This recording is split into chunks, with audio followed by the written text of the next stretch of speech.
Hello दोस्तों, जय हिंद। मैं वारिस चंद एक बार फिर आप सभी का अपने यूट्यूब चैनल दिवारिस एकेडमी में स्वागत करता हूं। प्यारे दोस्तों, आज हम पर्यावरण अध्ययन में, सामाजिक अध्ययन में कुछ महत्वपूर्ण प्रश्नों को लेकर आए हैं। ये भारत के संदर्भ में कुछ सामान्य जानकारी है जो विभिन्न प्रकार के एक दिवसीय परीक्षाओं में और सिविल सेवा की परीक्षाओं में पूछी जाती है। तो ऐसे प्रश्नों को हम जानेंगे। तो आइए शुरू करते हैं। भारत देश के संदर्भ में सामान्य जानकारी, ये आंकड़े 2011 के अनुसार हैं और 2011 के जो आंकड़े हुए और अभी जो कुछ नए अपडेट्स आए हैं, इन दोनों को सम्मिलित कर ये जानकारी आपके सामने पहुंचाया जा रहा है। तो सबसे पहले हम जानते हैं भारत। तो भारत देश के बारे में हम सामान्य जानकारी पढ़ने जा रहे हैं। तो सबसे पहले हम जानते हैं भारत हमारा देश है और भारत की राजधानी नई दिल्ली है। भारत की मुद्रा रुपया है। भारत एक राज्यों का संघ है। हम जानते हैं कि भारत राज्यों का संघ है। कितने राज्य हैं और कितने केंद्र शासित प्रदेश हैं, इसकी संख्या जो वर्तमान में ताज़ा अपडेट है, ये मैं आपको बता रहा हूँ। भारत में कुल राज्यों की संख्या 28 राज्य और 9 केंद्र शासित प्रदेश हैं। भारत में जो कुल राज्य हैं वो 28 हैं और जितने केंद्र शासित प्रदेश की संख्या है वो 9 है। तो इस प्रकार से भारत में कुल 28 राज्य और 9 केंद्र शासित प्रदेश हैं। आगे हम देखेंगे, ये जो 28 राज्य और 9 केंद्र शासित प्रदेश हैं, ये अभी जो पिछला रिपोर्ट था उसमें 29 राज्य और 7 केंद्र शासित प्रदेश थे, लेकिन जम्मू कश्मीर को 2 अलग अलग केंद्र शासित प्रदेश बनाने के बाद भारत में जो नया अपडेट आया वो कुल राज्यों की संख्या 28 हो गई और जो केंद्र शासित प्रदेश हैं वो 7 से बढ़ के 9 हो गए। तो आप बताएंगे, अगर वर्तमान में पूछा जाए भारत में कितने राज्य और कितने केंद्र शासित प्रदेश हैं, तो 28 राज्य और 9 केंद्र शासित प्रदेश हैं। आगे जो है हम देखते हैं भारत में कुल कितने जिले हैं। दोस्तों, ऐसी परीक्षाओं में ये प्रश्न जब पूछा जाता है कि भारत में कुल कितने जिले हैं, तो बहुत से अभ्यर्थी इसका गलत आंसर करके आते हैं, क्योंकि अलग अलग किताबों में अलग अलग जो नोट्स होते हैं, अलग अलग किताबें हैं, उनमें अलग अलग जो है आंकड़े छपे होते हैं। तो हमने जो एग्जैक्ट आंकड़ा, जो प्रमाणित जो है आंकड़ा आपके सामने लाया है, वो भारत में कुल जिलों की संख्या 726 है। अगर पूछा जाए वर्तमान में भारत में कुल जिलों की संख्या कितनी है, तो आप कहेंगे कुल वर्तमान में कुल जिलों की संख्या 726 है। आगे हम देखते हैं भारत में कुल तहसीलों की संख्या कितनी है। दोस्तों, जितने भी बीडीओ के, लेखपाल, चकबंदी लेखपाल, राजस्व की जो भी परीक्षाएं होती हैं, उसमें जिले, ग्राम, तहसील, ब्लॉक से जुड़े प्रश्न जरूर बनते हैं। तो ये प्रश्न भी पूछा जा सकता है, भारत में कुल तहसीलों की संख्या कितनी होगी, तो 5410 है। वर्तमान में भारत में कुल तहसीलों की संख्या 5410 है। इसे आप अपने नोट्स में लिखेंगे। आगे डी देखते हैं, भारत में कुल गांवों की संख्या कितनी है। दोस्तों, हम जानते हैं कि भारत में अधिकांश लोग गांवों में निवास करते हैं। भारत की 70% आबादी, 70% आबादी भारत की वो गांवों में निवास करती है।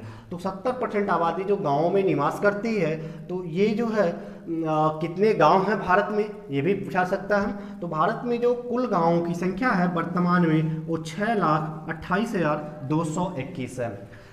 इसमें पूछा जाए कि सबसे अधिक गांव वाला राज्य कौन सा है, तो सबसे अधिक गांव वाला राज्य उत्तर प्रदेश होगा, क्योंकि उत्तर प्रदेश क्षेत्रफल की दृष्टि से सबसे बड़ा राज्य है भारत का। और सबसे कम गांव वाला राज्य की बात करें तो गोवा होगा, क्योंकि क्षेत्रफल की दृष्टि से भारत का जो सबसे छोटा राज्य है वो गोवा है।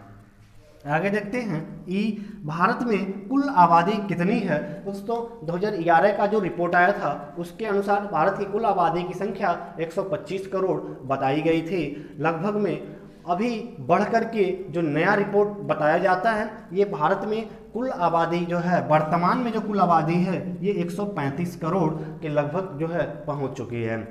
आगे हम देखेंगे यफ, भारत में कुल उच्च न्यायालयों की संख्या कितनी है। जो हाई कोर्ट होते हैं वो भारत में कुल कितने उच्च न्यायालय हैं, तो इनकी जो संख्या है वर्तमान में कुल 25 है। भारत में कुल उच्च न्यायालयों की संख्या 25 है, इसे आप याद रखेंगे।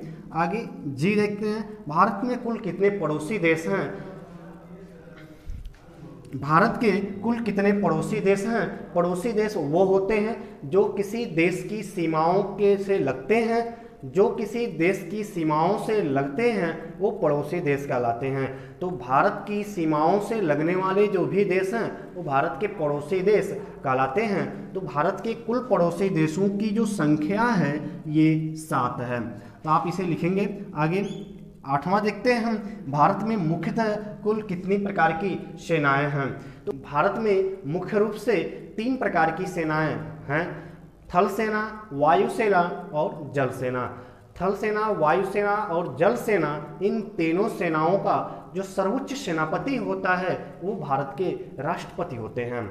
आगे जो है थल सेना, वायुसेना और जल सेना के अलग अलग इसके डिवीजन होते हैं और हर डिवीजन के अलग अलग बटालियन होते हैं जिसमें सैनिकों की संख्या होती है। इस प्रकार से अगर पूछा जाए कि भारत में मुख्य रूप से कुल कितनी प्रकार की सेनाएं हैं, तो 3 प्रकार की सेनाएं हैं, थल सेना, वायुसेना और जल सेना।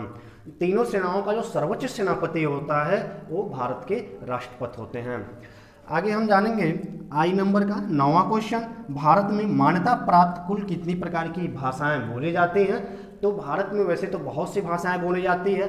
ऐसी आबादी जो लगभग 1 लाख आबादी मिलकर के एक भाषा बोलते हैं वो एक भाषा के रूप में उसे जाना जाता है। लेकिन भारत के संविधान में मान्यता प्राप्त जो कुल भाषाओं का उल्लेख है वो 22 भाषाओं का उल्लेख है। तो यदि आपसे पूछा जाए कि भारत में कुल कितनी प्रकार की भाषाएं हैं तो आप संविधान के अनुसार ही आप बताएंगे। भारत में मुख्य रूप से कुल 22 भाषाएं बोली जाती हैं, क्योंकि संविधान में जिन भाषाओं को मान्यता प्राप्त हुआ है वो कुल भाषाओं की संख्या 22 है वर्तमान में।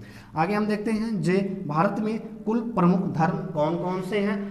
तो हम जानते हैं भारत एक विविधतापूर्ण देश है। यहाँ अनेक प्रकार के लोग, अनेक प्रकार की संस्कृतियाँ, अनेक प्रकार के धर्म, अनेक प्रकार की जाति, अनेक प्रकार के वर्ग, सभी लोग रहते हैं और सभी लोग मिलके आपस में भाईचारा से रहते हैं। तो इससे भी प्रश्न बनता है कि भारत में कुल कितने प्रकार के धर्म के मानने वाले पाए जाते हैं? तो आप जानते हैं मुख्य रूप से 4 तो हम जानते ही हैं, हिंदू धर्म, इस्लाम धर्म, सिख धर्म और ईसाई धर्म। ये 4 प्रमुख धर्म हैं भारत में। लेकिन भारत में पूछा जाए कुल कितने प्रकार के धर्म के मानने वाले लोग हैं, तो आप बताएंगे कुल 7 प्रकार के धर्म के मानने वाले लोग भारत में पाए जाते हैं। इसमें पहला हिंदू धर्म, इस्लाम धर्म, सिख धर्म, ईसाई धर्म, इनके बाद बौद्ध धर्म, जैन धर्म और पारसी धर्म के भी मानने वाले लोग भारत में पाए जाते हैं। तो इस प्रकार से हमने सामान्य अध्ययन से जुड़ा ये प्रमुख 10 प्रश्नों को हमने जाना। ये प्रश्न, इसमें से अधिकांशतः प्रश्न आपको किस समान मैगजीन में नहीं मिलते हैं, बहुत ज़्यादा आप पढ़ेंगे तभी ऐसे प्रश्न मिलेंगे। तो इन प्रश्नों के एग्जैक्ट डेटा को हमने ढूंढकर और इन प्रश्नों को एक जगह हमने आपको बताने का प्रयास किया है। ऐसे प्रश्न परीक्षाओं में बनते हैं और पूछे जाते हैं, तो आप इसे अपने नोट्स में लिखिएगा, याद करते रहिएगा। आने वाली परीक्षाओं में यहाँ से बनने वाले सभी प्रश्नों को आप आसानी से हल कर पाएंगे। मिलते हैं नए क्लास के साथ। यदि ये क्लास आपको पसंद आया तो प्लीज़ दोस्तों चैनल को सब्सक्राइब कीजिए, बेल आइकन बटन को प्रेस कीजिए और जितने भी आपके दोस्त वनडे एग्जामिनेशंस के और सिविल एग्जाम की तैयारी करने वाले हैं उन्हें आप शेयर कीजिए। जय हिंद, शुक्रिया, thank you. For more updates, subscribe to our channel